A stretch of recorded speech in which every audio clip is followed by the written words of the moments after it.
Salam selaras. Sahabat Barka, selamat bertemu kembali dengan channel YouTube kesayangan kita, yaitu Barka.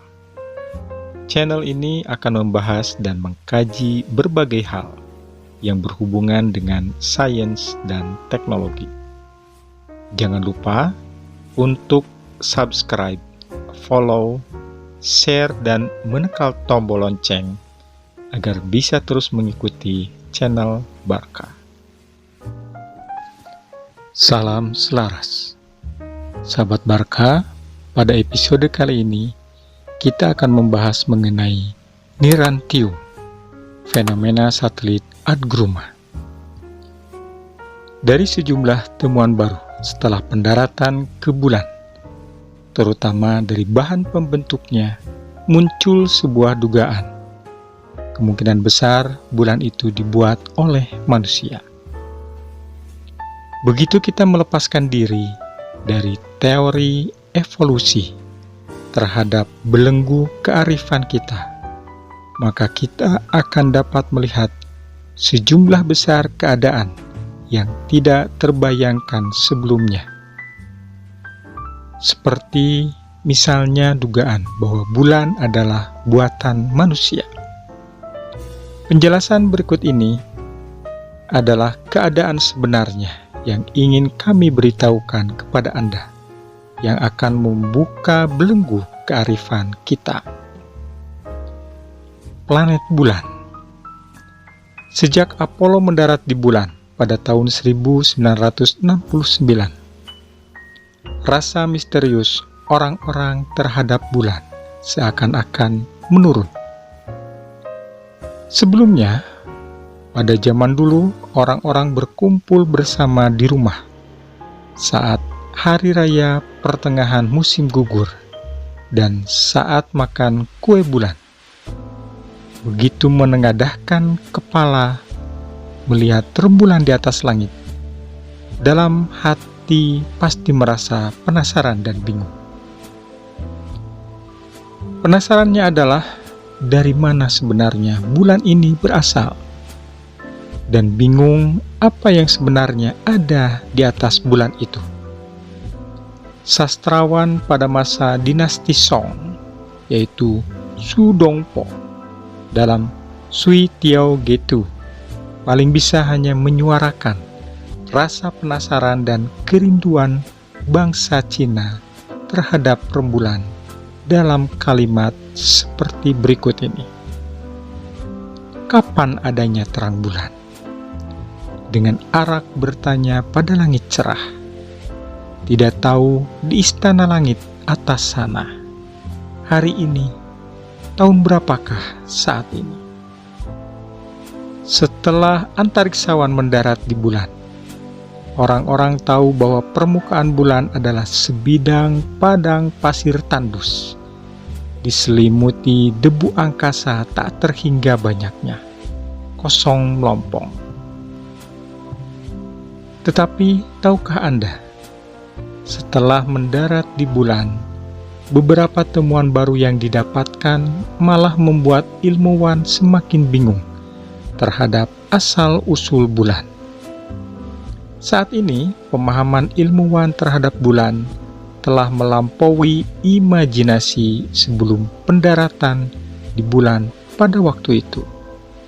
Bukti-bukti temuan ini bisa membuat pemikiran baru bagi orang-orang yang terbuka, mengenal dan merenungkan kembali asal mula diri sendiri dan kehidupan serta alam semesta.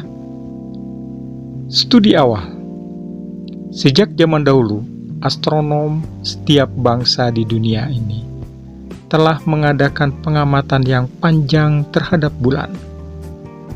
Penampakan bulan yang mengembang bulat dan menyusut berbentuk sabit, selain menjadi objek inspirasi penyair, lebih menjadi pedoman kerja penanaman sawah petani. Penanggalan tradisional merupakan penanggalan yang berdasarkan bulan, khususnya oleh bangsa Tionghoa, berperiode 28 hari sebagai patokan. Demikian juga penanggalan bagi kaum muslim. Pada masa lampau, orang-orang menemukan sebuah fakta yang menarik. Bulan selalu mengarah pada kita dengan satu permukaan yang sama. Kenapa? Melalui pengamatan yang panjang, orang-orang menduga bulan bisa berputar sendiri, dan periode perputarannya sendiri persis sama dengan periode perputarannya mengelilingi bumi. Maka, biar dimanapun posisi bulan berada, bulan yang kita lihat dari atas bumi pasti merupakan satu permukaan yang sama. Bayang-bayang di atas bulan selalu sejenis yang serupa. Benda langit yang berputar mengelilingi sebuah planet oleh ilmuwan disebut sebagai satelit. 9 planet besar pada sistem tata surya semuanya memiliki satelitnya sendiri. Di antara 9 planet besar tersebut, ada beberapa planet yang sangat besar, seperti misalnya planet Jupiter, planet Saturnus, dan lain sebagainya. Mereka juga memiliki satelit yang mengedarinya. Diameter satelit mereka sangat kecil dibanding planet itu sendiri. Maka, satelit yang besar seperti bulan sangat unik di dalam sistem tata surya kita. Data-data yang tanda kutip kebetulan ini menyebabkan beberapa astronom mulai memikirkan sebuah masalah, yaitu apakah bulan terbentuk secara alami? Fakta-fakta mengejutkan mengenai bulan atau niran. Yang pertama, usia bulan. Setelah pesawat antariksa Apollo mendarat di bulan pada tahun 1969 dan mengambil contoh batuan dari atas permukaan bulan, melakukan berbagai pengujian, didapatkan data yang bisa dijadikan bahan analisa lebih mendalam terhadap struktur bulan. Pertama-tama, dibuat analisa usia terhadap bebatuan yang terkumpul. Didapati bahwa usia bebatuan bulan sangat kuno. Ada sejumlah besar usia bebatuan itu melampaui bebatuan yang paling kuno di atas bumi. Menurut statistik, 99% usia bebatuan bulan melampaui 90% bebatuan kuno di atas bumi. Usia yang berhasil dihitung antara sebelum 4,3 miliar sampai 4,6 miliar tahun.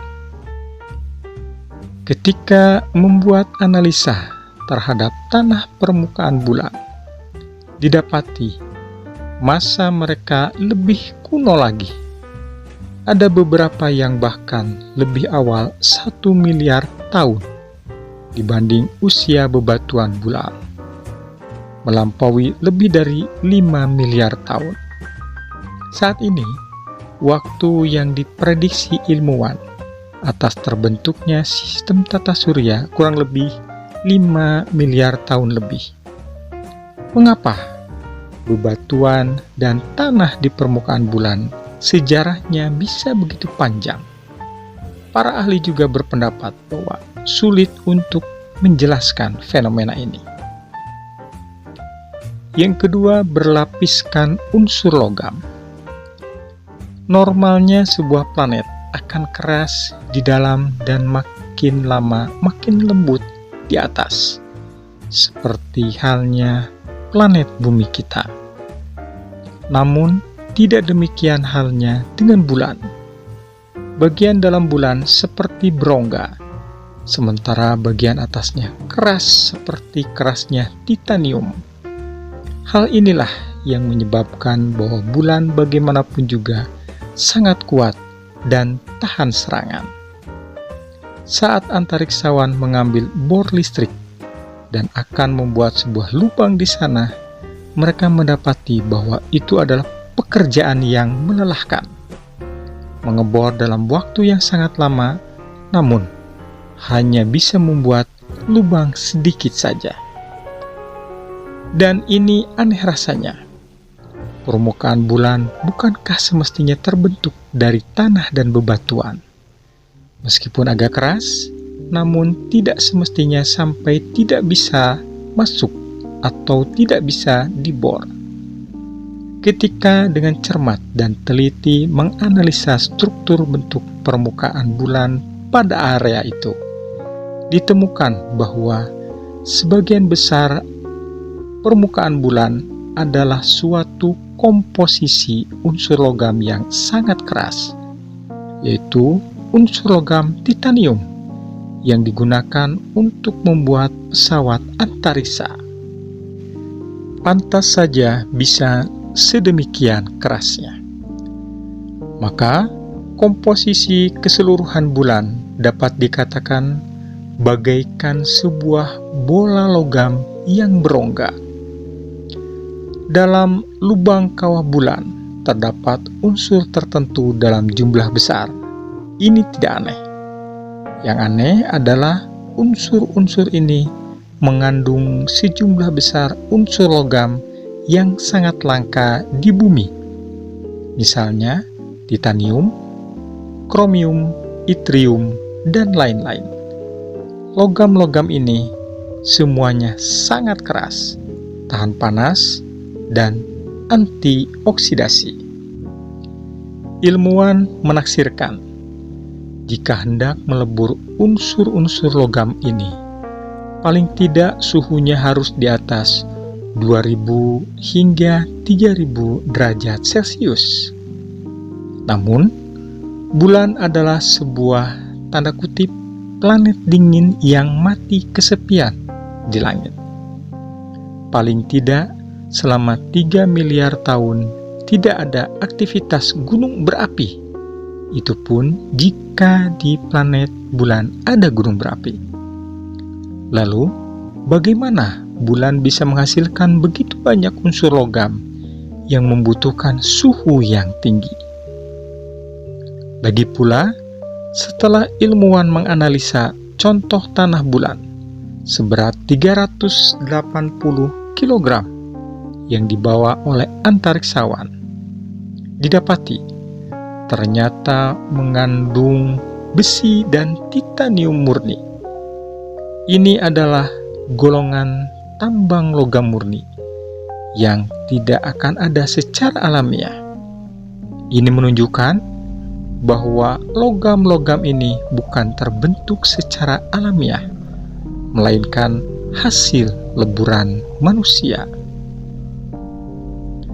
Penemuan ini sekaligus menjawab pertanyaan yang sejak lama membuat bingung para ahli. Jumlah lubang kawah di atas permukaan bulan sangat banyak. Namun, anehnya, lubang-lubang ini sangat dangkal. Ilmuwan memperhitungkan, jika sebuah planet kecil yang berdiameter 16 km dengan kecepatan 50.000 km per jam membentur dan hancur mengenai planet bumi, maka akan mengakibatkan sebuah lubang besar dengan kedalaman berdiameter 4-5 kali lipatnya. Artinya, kedalamannya bisa mencapai 64-80 km.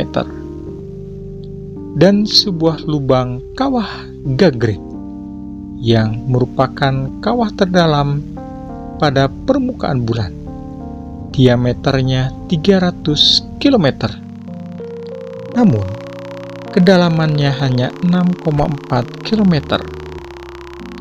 Bila hitungan ilmuwan tidak salah, bebatuan yang mengakibatkan lubang ini jika bertabrakan di atas bumi akan mengakibatkan lubang besar yang paling tidak kedalamannya 1.200 km. Mengapa di atas bulan hanya bisa menimbulkan lubang bebatuan yang demikian dangkal? Satu-satunya penjelasan yang mungkin dapat diberikan adalah lapisan kulit luar bulan sangat keras.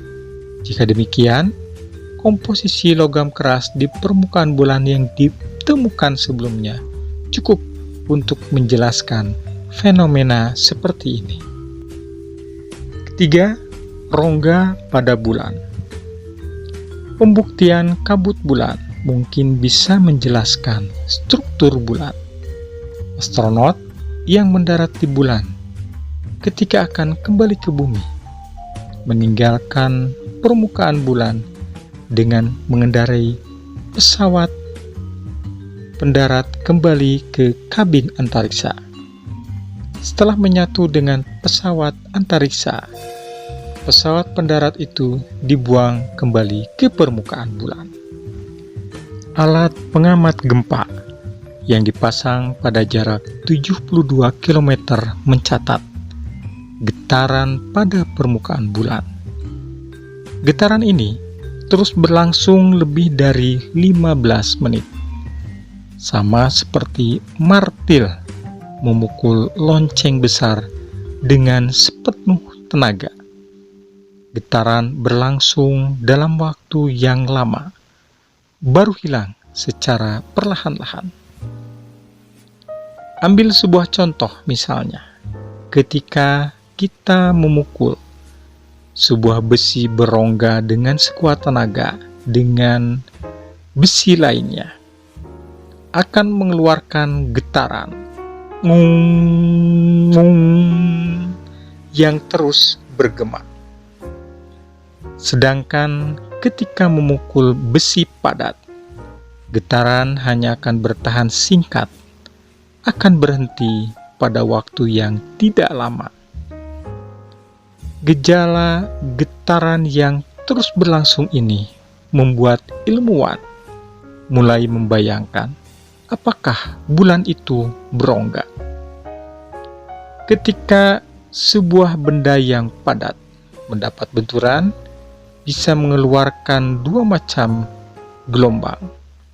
Satu adalah gelombang bujur atau longitudinal, sedangkan satunya lagi adalah gelombang permukaan. Gelombang longitudinal adalah suatu gelombang tembusan, bisa menembus suatu benda dari satu sisi permukaan melalui pusat benda dan disalurkan ke sisi lainnya. Dan gelombang permukaan sama seperti namanya, hanya bisa menyampaikan pada permukaan yang sangat dangkal.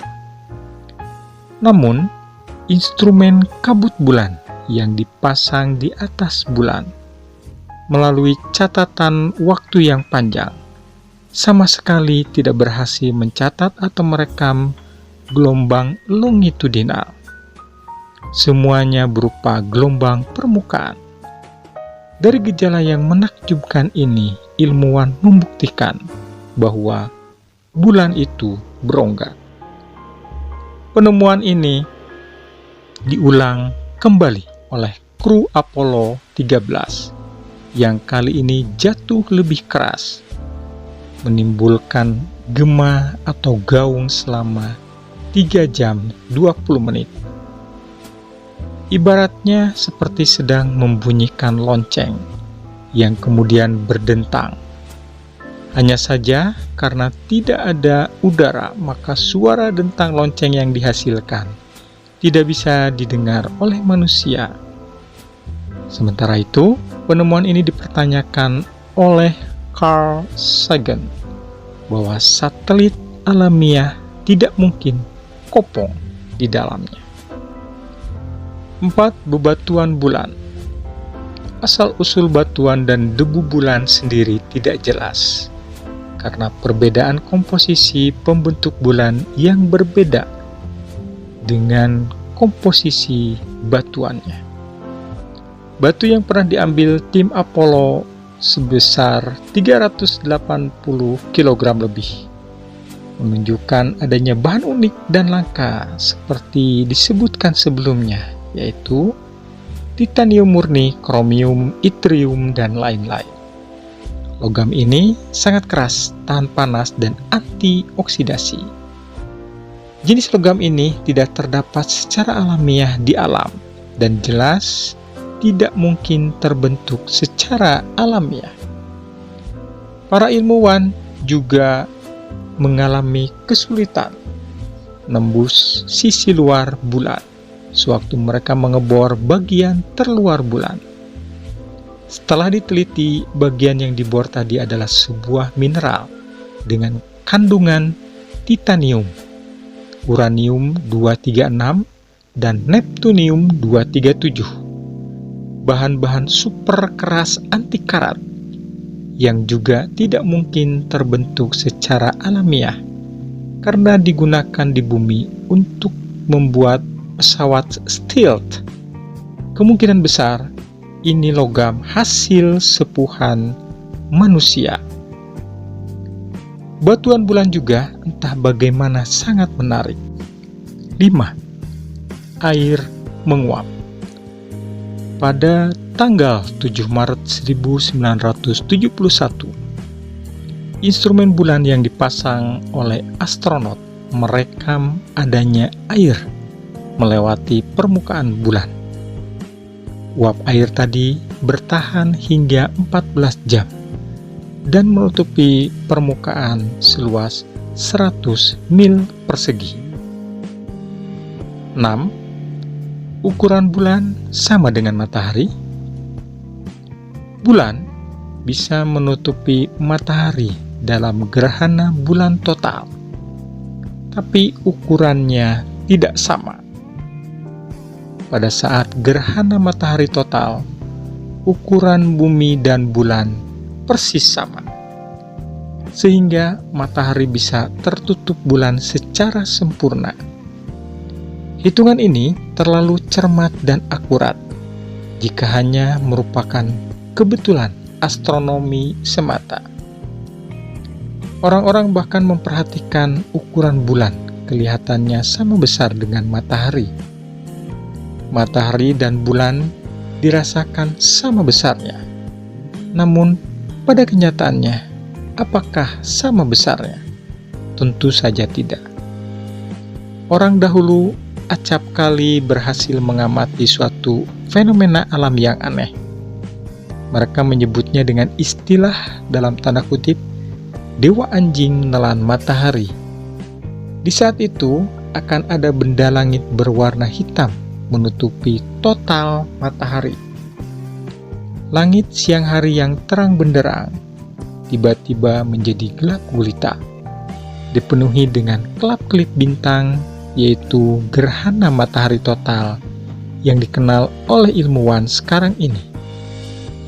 Pada saat gerhana matahari total, benda langit hitam yang kita lihat adalah bulan. Ukuran bulan persis bisa menutupi matahari. Artinya, jika dilihat dari bumi, bulan dan matahari sama besarnya. Belakangan astronom mendapati bahwa jarak matahari ke bumi persis 395 kali lipat jarak bulan ke bumi. Sedangkan diameter matahari juga persis 395 kali diameter bulan. Maka dilihat dari bumi, bulan persis sama besarnya dengan matahari. Diameter bumi adalah 12.756 km.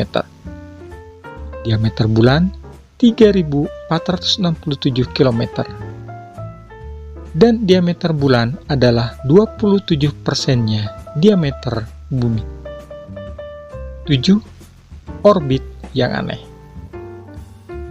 Orbit bulan merupakan satu-satunya yang benar-benar hampir bulat sempurna dari semua sistem tata surya kita. Berat utama bulan terletak lebih dekat 6.000 kaki ketimbang pusat geometrisnya, yang harusnya justru mengakibatkan orbit lengkung. Sesuatu yang tidak diketahui telah membuat bulan stabil pada porosnya. Suatu teori yang belum diyakini benar adanya juga mengatakan bahwa wajah bulan yang selalu sama di setiap harinya karena adanya suatu hal yang menyebabkan itu, yang pada intinya tetap suatu tanda kutip kebetulan astronomi. Ataukah bulan memang tidak berotasi pada porosnya?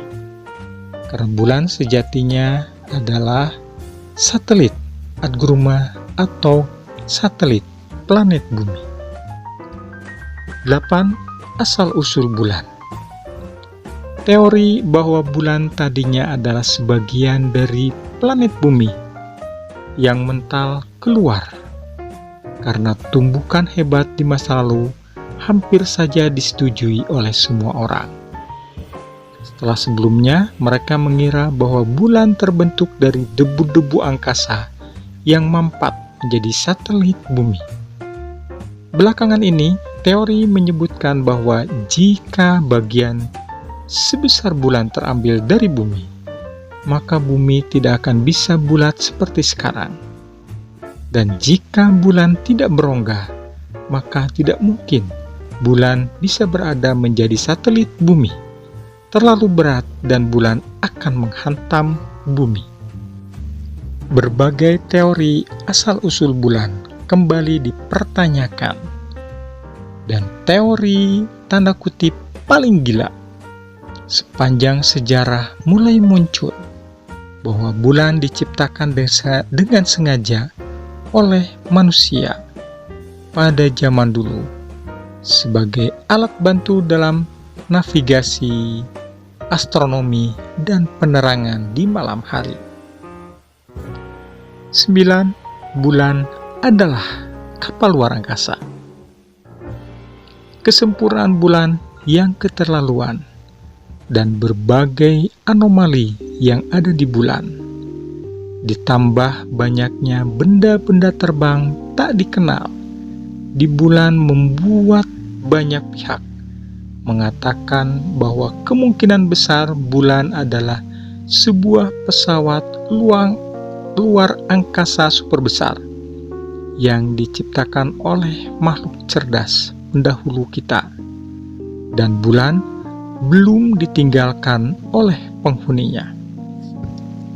Semua kru Apollo dan astronot, kosmonot, atau peneliti bulan, semuanya telah melihat cahaya-cahaya dan benda-benda terbang tak dikenal yang lalu lalang di antara bulan, muncul dan hilang begitu saja, bahkan selalu menyertai setiap kedatangan dan kepergian para tim astronot dan kosmonot yang mengunjungi bulan. 10. Bulan dibuat oleh manusia. Dua ilmuwan ex-Uni Soviet dengan berani mengemukakan hipotesanya menganggap bahwa bulan adalah sebuah kapal ruang angkasa yang telah mengalami perombakan. Dengan demikian, baru bisa secara sempurna menjelaskan dan menjawab berbagai macam gejala aneh yang ditinggalkan bulan untuk kita. Hipotesa ini sangat berani dan juga cukup banyak menimbulkan perdebatan. Saat ini sebagian besar ilmuwan masih belum berani mengakui teori ini. Namun, kenyataan yang tidak diperdebatkan adalah bahwa bulan memang benar-benar bukan terbentuk secara alami. Bulan bagaikan mesin yang sangat akurat, setiap hari menghadap bumi dengan segi yang sama, juga persis sama besarnya dengan matahari kalau dilihat sepintas. Permukaan luar bulan adalah sebuah lapisan paduan kulit logam yang tinggi tingkat kekerasannya, bisa menahan serangan bebatuan yang kebadatannya tinggi dalam jangka waktu yang panjang, dan tetap sempurna seperti bentuk semula. Jika merupakan sebuah benda langit alamiah, tidak seharusnya memiliki begitu banyak ciri khas yang dibuat oleh manusia. Hal ini diperkuat dengan bukti bulan seperti planet logam titanium berongga yang dibuat oleh manusia. Maka tidak sulit untuk membayangkan bahwa bulan seyogianya dipasang dan diletakkan oleh manusia. Segala ciri khasnya sekaligus menunjukkan bahwa bulan dibuat oleh manusia pada waktu itu. Jika demikian, sebelum adanya bulan, langit malam hari di atas bumi tentunya sangat gelap gulita. Jika waktu itu di atas bumi ada manusia, lalu pada malam hari dan di atas permukaan bumi yang luas, mereka sangat sulit melakukan aktivitas apapun. Maka pantas saja dirancang sebuah cermin, yaitu bulan, untuk ditempatkan di atas langit. Maka wajah atau pemandangan bulan yang paling asli adalah sebuah bola metal yang tingkat keterangan cahaya pada zaman dahulu pasti lebih terang dibandingkan sekarang. Seiring dengan perjalanan waktu yang panjang, di bawah kondisi tidak adanya lapisan atmosfer dan ditutupi sejumlah besar bebatuan kosmos serta debu, sehingga menjadi seperti sekarang ini. Dan bila saat ini kita menganalisa permukaan bebatuan dan tanah bulan, tentu saja mendapati usianya lebih lama daripada planet bumi, membuat adanya perasaan yang sangat fantastis. Saat ini, terhadap masalah yang tidak dapat dijelaskan dan tidak berani diakui oleh para ilmuwan, bila kita melepaskan bingkai-bingkai pemikiran yang sempit, menganalisa secara rasional, akan menemukan banyak sekali fenomena yang sulit untuk dijelaskan, namun sebenarnya sangat mudah dipahami. Berdasarkan sejumlah besar bukti yang ditemukan ilmuwan sejak awal, sudah bisa dipastikan bahwa bulan adalah buatan manusia, merupakan buatan manusia pada zaman dulu. Lalu, mengapa tidak bisa diambil kesimpulan akhir? Hal ini disebabkan eksistensi manusia masa lalu yang modern dan canggih dapat dikatakan merupakan pantangan ilmuwan. Sebagian besar ilmuwan meskipun meneliti begitu banyak bukti dan teori yang tepat, namun saat menemui pandangan yang bertentangan dengan teori evolusi, maka tak seorang pun berani mengemukakannya. Padahal eksistensi manusia masa lalu yang memiliki peradaban yang sangat tinggi sudah ditunjukkan dalam penemuan-penemuan arkeologis belakangan ini. Sebagai contoh, penemuan tambang reaktor nuklir yang diperkirakan berusia 2 miliar tahun yang lalu di Republik Gabon, Afrika, yang lebih canggih dari pertambangan reaktor nuklir zaman sekarang. Semangat yang menuntut tanda kutip kebenaran, yogyanya merupakan prinsip tertinggi dalam penelitian ilmuwan.